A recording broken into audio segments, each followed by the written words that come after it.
Pemerintah Kota Cirebon lan Kementerian Agama Kemenak Kota Cirebon resmi ngelepas mangkate jamaah haji kloter 10 embarkasi Kertajati pas Senin awan.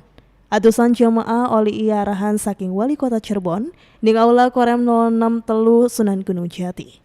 Lan total jamaah sing kegambung saking kloter iki jumlahe 443 uang.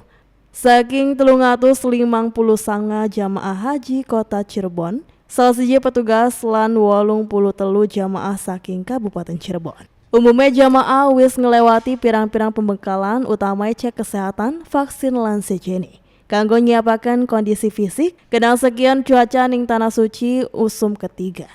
Wali Kota Cirebon pesen teng jamaah Kota Cirebon kanggo tetap ngejaga kekompakan lan komunikasi sing baik saking ana ning Tanah Suci. Kanggo saling ngejaga kesehatan lan oling laksanakan sekabeh rangkaian ibadah haji sing baik-baike. Jamaah sing mangkat tahun iki yaiku dheweke sing ngedaftar saking tahun 2013, paling nom usiae 18 tahun lan paling tua 89 tahun.